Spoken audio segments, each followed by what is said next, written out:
Hola amigos. Esta historia me pasó hace unos 3 años, cuando recién me había mudado a Ciudad Victoria para estudiar en la universidad.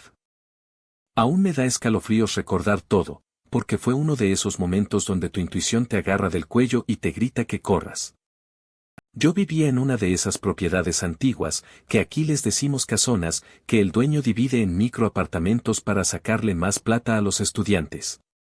Mi unidad era pequeña, un monoambiente incómodo en la planta baja, pero tenía la ventaja de estar cerca del campus y la desventaja de tener una humedad horrible y una puerta trasera que daba a un patio común lleno de escombros y que jamás cerraba bien, sin importar cuántas veces llamara al casero para que la arreglara.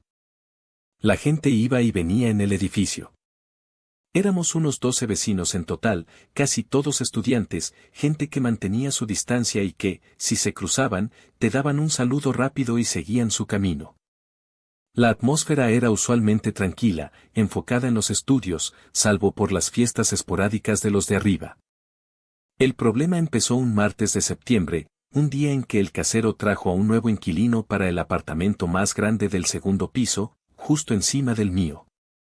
Este nuevo vecino no era un estudiante. Era un hombre que se presentó como Javier, aunque pronto lo rebautizaríamos mentalmente como el arquitecto. Javier era un tipo de unos 40 y tantos, alto, delgado, con una barba perfectamente recortada que parecía haber sido dibujada con regla. Siempre vestía ropa limpia, a veces demasiado formal para andar moviendo cajas, y sus movimientos eran lentos, deliberados. Desde el primer momento en que lo vi en la entrada, cargando una caja llena de libros técnicos y herramientas de dibujo, me dio esa mala espina que te avisa que algo no anda bien. No era un miedo racional, era ese instinto animal que te dice que ese tipo es demasiado silencioso y que sus ojos te escanean de una manera que no es la de un vecino. Al principio, nuestros encuentros eran breves y obligatorios. Él me saludaba con un asentimiento serio, casi militar, y yo le respondía con un hola rápido y me apresuraba a subir las escaleras, aunque mi apartamento estuviera abajo, yo usaba la escalera principal para acceder al pasillo. Los primeros días me sentía observada, pero me decía a mí misma que era paranoia estudiantil. El aislamiento y la falta de sueño hacen que todo se sienta más intenso. Pero las cosas empezaron a cambiar. Eran detalles microscópicos, cosas que te hacen dudar de tu propia memoria. Por ejemplo, yo tengo la costumbre de dejar una taza de café en el fregadero cuando me levanto apurada. Al regresar en la tarde, la taza estaba en el escurridor. No en el lavaplatos. En el escurridor. Asumí que tal vez mi compañera de cuarto, una chica que compartía el gasto de los servicios, aunque casi nunca estaba, la había movido, pero ella me había dicho que había estado fuera todo el día. Luego vinieron los objetos movidos. Yo tenía un imán de nevera con forma de pizza, que siempre dejaba sujetando una nota importante. Una tarde, el imán estaba 2 centímetros más abajo. Absurdo, ¿verdad? ¿Quién se tomaría la molestia de mover un imán 2 centímetros? Era el tipo de intrusión que no buscaba el robo, sino la desorientación. Buscaba que yo dudara si lo había puesto allí o no. La cosa se puso realmente incómoda una noche que Javier me interceptó en el pasillo cuando volvía de la universidad, cargando mis pesados libros de derecho. Me preguntó con una calma inquietante si era verdad que la puerta trasera de mi apartamento siempre estaba a medio cerrar. Disculpa, ¿qué puerta?, le pregunté, fingiendo confusión. La del patio. El cerrojo está gastado, ¿verdad? Es una cerradura antigua, de esas que si no empujas con el hombro, no llega al tope. Lo noté cuando pasé por el patio hoy. Tengan cuidado, ustedes viven solas, me dijo, sonriendo de una forma que no llegaba a sus ojos. Me quedé helada. Primero, él no tenía por qué haber estado en el patio común, ya que la entrada a su apartamento era por la escalera principal y su balcón daba a la calle, no al patio. Segundo, la falla de esa cerradura era algo que solo yo, mi compañera o el casero sabían. Era un detalle demasiado específico. Era una falla estructural. Le mentí, diciendo que el casero ya la había arreglado. Él solo se encogió de hombros, con esa sonrisa fría, y me deseó una buena noche. Me di cuenta en ese momento de que él no solo había visto la cerradura, él la había analizado. Y se había tomado el tiempo de medir el nivel de seguridad de mi punto más vulnerable. A partir de ese momento, la ansiedad se instaló como una piedra en el estómago. Empecé a revisar todas las noches, obsesivamente, el cerrojo de la puerta trasera, poniendo una silla debajo del pomo, y apilando libros junto a la puerta principal. El arquitecto no solo vivía arriba. Parecía vivir en función de mis horarios. Si yo salía a las 7:30 a. Casualmente, él estaba regando una planta en el pasillo a esa hora.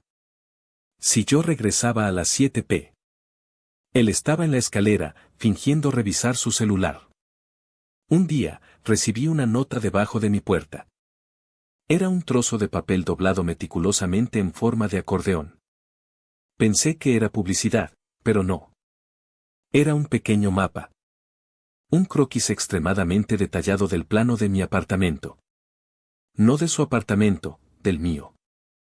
Dibujado a mano alzada, pero con una precisión de arquitecto. Estaba la ubicación de la cama, el escritorio, la posición de la ventana que daba a la calle, y lo peor de todo, un círculo rojo marcando la zona de la puerta trasera. Y en la esquina, con una caligrafía perfecta, solo decía, se puede mejorar la ventilación si se abre aquí, Sofía. No había duda de que era él. Era la misma caligrafía que había visto en la etiqueta de su buzón. El uso de mi nombre sin siquiera haberme preguntado cómo me llamaba, el conocimiento íntimo del diseño de mi vivienda. Sentí que me faltaba el aire. Él no estaba jugando. Estaba estudiando mi espacio, y por ende, mi vida. Me volví completamente paranoica. Dejé de dormir bien. El ruido de sus pasos en el piso de arriba, que antes era solo ruido molesto, ahora era un seguimiento. Sabía exactamente dónde estaba mi cama porque él lo había dibujado, y ahora cada crujido del techo de madera sonaba como si estuviera justo encima, midiendo la distancia para caer. Llamé a mi mejor amiga, Valeria, que vivía a unos 20 minutos. Le conté la historia del plano y del tipo, y ella, que es mucho más práctica que yo, me dijo que hiciera una prueba. Si entra cuando no estás, es porque sabe dónde guardas la llave, me explicó. Había una llave de repuesto de mi apartamento que yo escondía en una jardinera falsa en el pasillo principal, detrás de una maceta de plástico fea que nadie tocaba. Era un escondite horrible, lo sé, pero era lo que había. Al día siguiente, antes de ir a clases, fui al escondite. La maceta estaba intacta. La jardinera estaba intacta. Saqué la mano y busqué la llave, no estaba. Me quedé en cuclillas, revisando desesperadamente el sustrato seco de la maceta. No estaba. Mi llave de emergencia había desaparecido. Mi corazón latió tan fuerte que pensé que me daría un ataque. Eso significaba que él tenía acceso.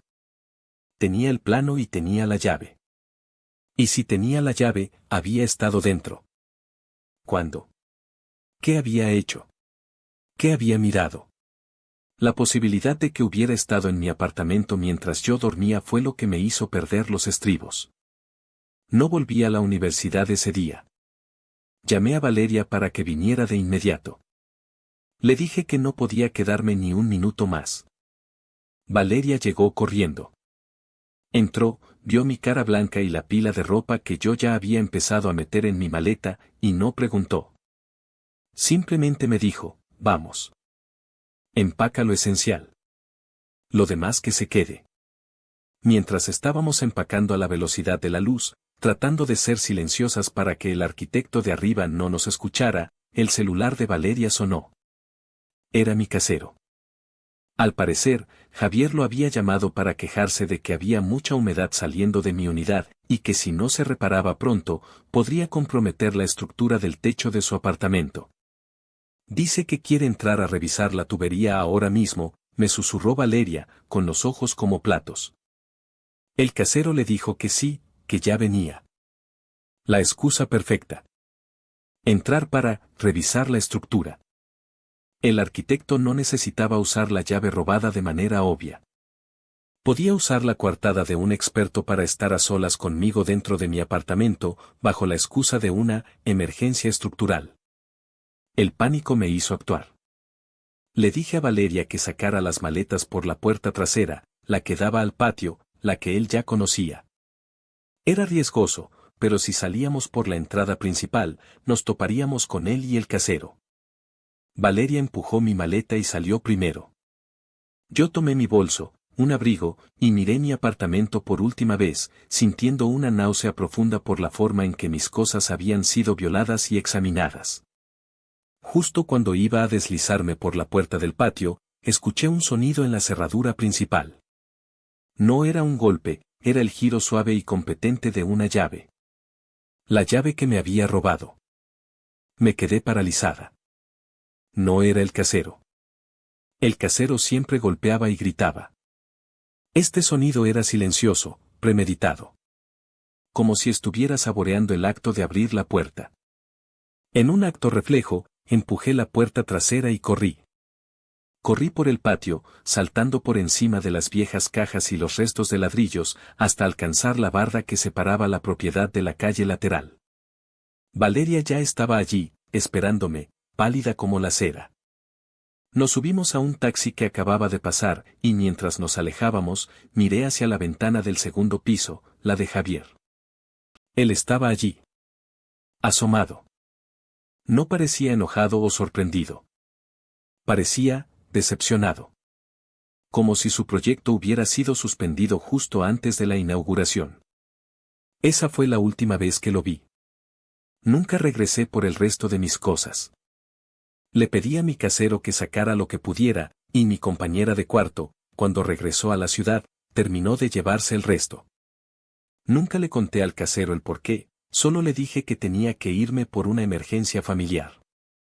No quería darle la satisfacción al arquitecto de saber que me había asustado hasta el punto de huir. Mi amiga Valeria contactó a un conocido de la policía para que investigara discretamente, solo como precaución. Descubrimos que Javier no era arquitecto. Era un exconvicto que había cumplido condena por allanamiento de morada agravado y que era conocido en la zona por sus métodos de observación y planificación antes de atacar. Su modus operandi no era el asalto violento al azar, era la planificación obsesiva, la comprensión de la estructura de la víctima y del lugar, para garantizar la máxima sorpresa y control. El plano que me había dejado era, literalmente, el inicio de su obra. Desde ese día, soy extremadamente cuidadosa con mi seguridad. No dejo que nadie sepa mis rutinas, y las cerraduras de mi nuevo apartamento son tan robustas que parecen de un búnker. Aprendí que el terror real no siempre viene con un arma, a veces viene con un plano, midiendo tus debilidades y esperando el momento perfecto. Y a veces, el mayor peligro es la persona tranquila que te saluda todos los días, pero que ya ha estado dentro de tu casa y de tu cabeza, mucho antes de que te dieras cuenta.